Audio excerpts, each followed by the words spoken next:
फयाजुल हसन चौहान साहब हमारे साथ मौजूद हैं। चौहान साहब, बहुत शुक्रिया आपने ज्वाइन किया। ये जो आज फैसला आया है कैसे देखते हैं और आपकी एक्सपेक्टेशन क्या थी?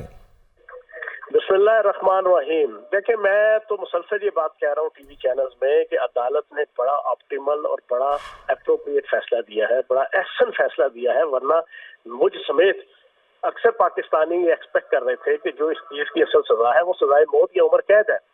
तो मेरी भी एक जाती ख्वाहिश थी कि सजाए मौत नहीं होनी चाहिए, उससे एक फस क्रिएट होगा। और एक पहले हम एक भुट्टो उठाए फिर रहे हैं पाकिस्तान की सियासत और माशरत में, उसको जिंदा हालत में एक नया भुट्टो पैदा हो जाना था। और इसको फिर इस अगर सजाए मौत होती कि जो कानून के मुताबिक ठीक थी, लेकिन अगर वो फैसला आता तो उससे पाकिस्तान के अंदर इनकी जो सोशल मीडिया टीम है, जो मुसलसल पिछले 2 साल से नेगेटिव एटीट्यूड इख्तियार करके रियासत के खिलाफ और रियासती इदारों के खिलाफ और अदालती इदारों के खिलाफ एक नेगेटिव कैंपेन स्टार्ट किए हुए हैं, उसको मजीद मौका मिल जाना था। लेकिन मैं ये समझता हूँ कि अदालत ने बिल्कुल ठीक फैसला दिया है। 10 साल का जनाब कैद है और फिर इसमें एक रास्ता रखा है कि अब डिपेंड करता है कि साबिक चेयरमैन तहरीक इंसाफ क्या रवैया मुस्तकबिल के अंदर रखते हैं, उनकी पार्टी क्या रवैया रखती है, उनकी पार्टी की सोशल मीडिया टीम क्या रवैया रखती है। अगर तो इसी तरीके से नेगेटिवली वो चीजों को चलाएंगे तो ये कुछ पता नहीं हाई कोर्ट और सुप्रीम कोर्ट के अंदर इसी केस में वो फैसला भी आ जाए कि जो ना मैं एक्सपेक्ट कर रहा था होना चाहिए और ना अवाम या ना ये चाहती थी। और इसी तरीके से फिर बाकी केसेस हैं, 9 मई के केसेस है, तोशा खाना है, फॉरेन फंडिंग है और बहुत से ऐसे केसेस हैं। तो अब ये साबिक चेयरमैन तहरीक इंसाफ के ऊपर डिपेंड करता है कि वो फ्यूचर के अंदर उनकी पार्टी और वो क्या एटीट्यूड इख्तियार करते हैं टुवर्ड स्टेट। लेकिन चौहान साहब, अभी अपील का हक भी तो है ना इनका, तो हो सकता है अगर अपील में जाएं तो कोई कोर्ट इस फैसले को कलअदम करार दे दे। यार देखिए, कोर्ट कर सकती है, सुप्रीम कोर्ट कर सकती है, लेकिन डिपेंड करता है ना आप कितना पॉजिटिवली चीजों को मेरिट के ऊपर केस को लड़ते हैं। मेरिट के ऊपर तो केस को लड़ने की इनका रवैया ही नहीं है। आप पिछले 2 साल से देख लें, कोई एक केस भी मेरिट के ऊपर लड़ा होता। शुरू में 3 केस थे, अगर वो मेरिट पर लड़े होते तो वो अच्छे तरीके से जनाब वो जना हटा लेने से इन्होंने मेरिट पर लड़ा ही नहीं। उन 3 केसेस को 150 केसेस तक ले गए, लड़ाई झगड़ा करके, दंगा फसाद करके, हर वक्त रियासत के साथ टकराव करके, अदालतों से टकराव करके, रेंजर्स के साथ टकराव करके, पुलिस के साथ टकराव करके इन्होंने जनाब 150 केसेस बना लिए। और रोना ये रोते हैं जनाब मेरे ऊपर इतने केस हो गए, वो आपके अपने रवैये की वजह से हुए। आप खामोशी के साथ सर नीचे देके एक पीसफुल पाकिस्तानी, एक पीसफुल एक जनाब शहरी की हैसियत से आप वो 3 केसेस अप्रैल के महीने से स्टार्ट लेते, जून जुलाई में आपके हवाले से चीजें सारी क्लियर हो जानी थी। अगर आप अप्रैल के बाद कच्चे राग के तौर पे एक अपोजिशन करते तो आज आप 2/3 मेजॉरिटी के ऊपर वजीर आजम बने होते। लेकिन आपने दहशतगर्दी वाला एटीट्यूड इख्तियार किया, हमें भी उस रास्ते पे लगाया, पूरी पार्टी को भी उस रास्ते पे लगाया और एंड पे आके जनाब अपना भी बेड़ा गर्क किया, पार्टी का भी बेड़ा गर्क किया, पाकिस्तान की रियासत का भी बेड़ा गर्क किया और अब ये सजा भुगत रहे हैं आप। ठीक।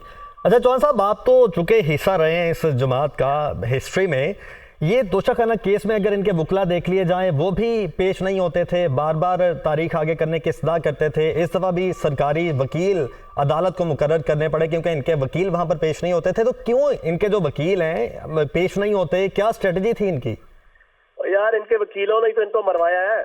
अब आप देखें ना, लाहौर की सीट के ऊपर जो कागजात नामजदगी जमा करवाए, ये एक अंधे को भी पता है जिसने जिंदगी में पहली दफा इलेक्शन लड़वाया हो, लड़ा ना हो, सिर्फ लड़वाया हो, उसको पता है कि आपके जनाब तजवीज कुनिंदा, ताइद कुनिंदा उसी हल्के के होंगे तो आपके कागजात मंजूर होंगे, अदरवाइज कागजात रिजेक्ट हो जाएंगे। और अगर कागजात रिजेक्ट इस इशू के ऊपर हो जाए, दुनिया की कोई इंटरनेशनल कोर्ट ऑफ जस्टिस भी आपको जनाब इंसाफ नहीं दे सकती, वो भी आपके साथ ही खड़ी हो सकती है। खुदा ये कि सुप्रीम कोर्ट या हाई कोर्ट, इनके वकीलों ने जनाब वहां पे कागजात जमा कराए, तजवीज कुनिंदा, ताइद कुनिंदा बाहर से। इनके केसेस के अंदर जो कुछ भी हो रहा है, इनके वो वकील है जो सारे शिकारी है।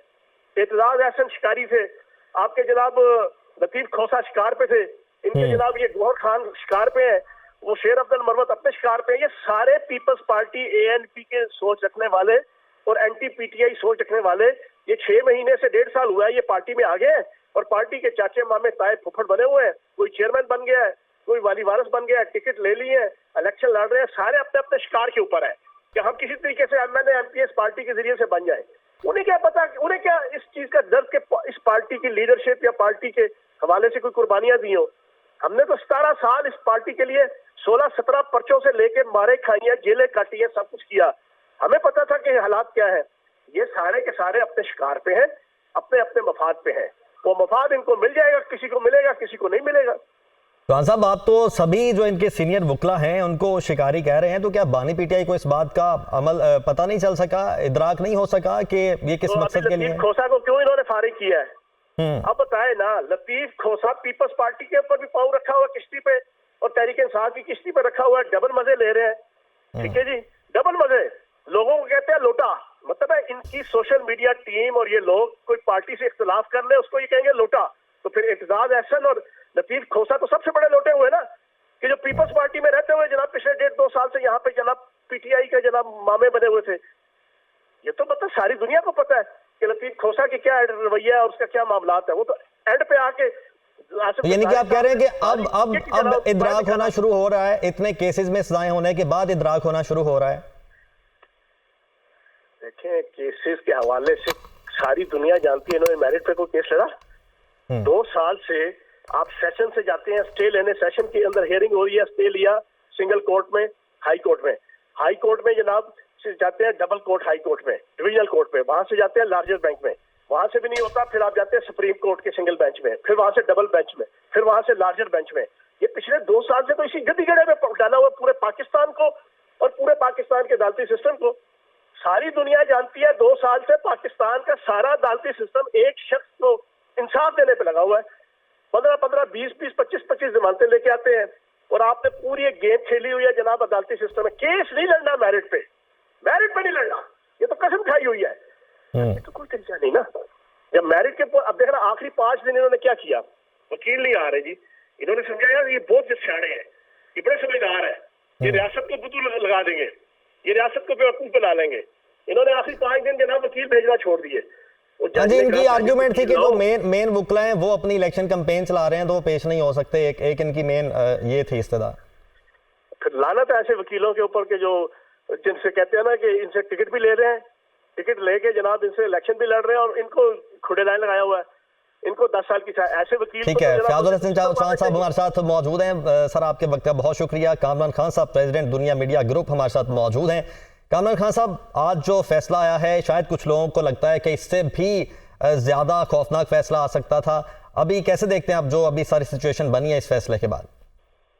जी देखिए, फैसला तो ये जाहिर है कि इस अदालत का है जो कि ऑपरेशन सीक्रेट एक्ट अदालत बनी थी, खुसूसी अदालत, और जाहिर है मखसूस हालात में इसकी समाअत हुई है और फिर ये फैसला आपकी जगह है। और इसकी अहमियत सबसे ज्यादा ये है, इसकी टाइमिंग बहुत इम्पोर्टेंट है।